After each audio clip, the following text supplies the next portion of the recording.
Elif Zeynep. Fıstığım. Ne oldu aşkım? Ne oldu papatyama?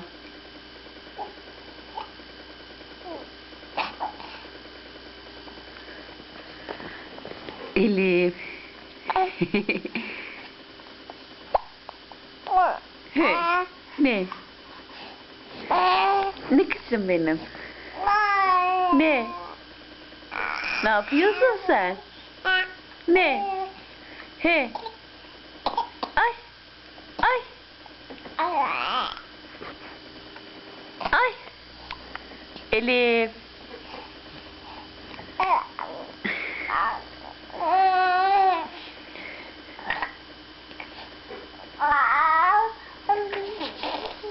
Elif Zeynep. Elif Zeynep. Neredeymiş prenses? Oo.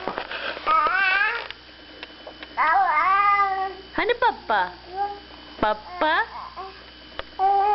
Gel babası gel. Gel. Al bu kızı babası sen. Al bu kızı sen. Bu kızın canı çok sıkılmış burada.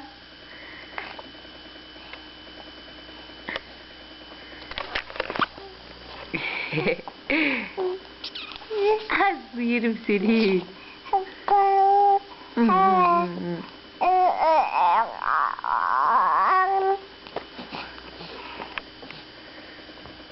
Elif.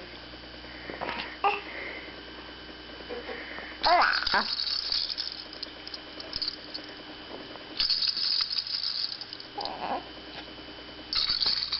Ah.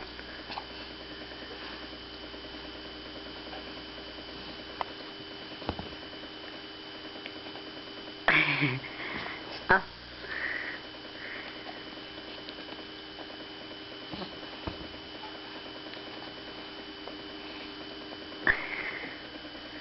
Ah.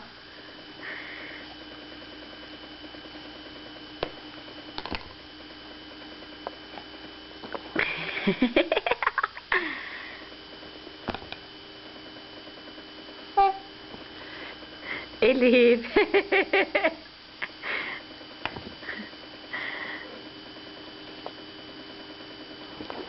Elif.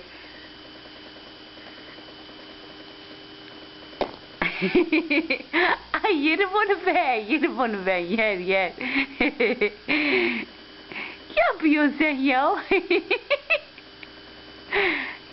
Hıcı.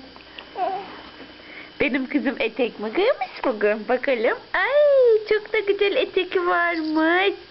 Çok da güzel olmuş. Prenses olmuş. Tatlı bir kız olmuş. Aşkım. Aşkım. Elif aşkım. Babası. Babası. Seni özlemiş bu kız babası. Hadi bay bay yap babaya kızım. Hadi bay bay yap babaya. Bay bay. Babası bay bay. Elif.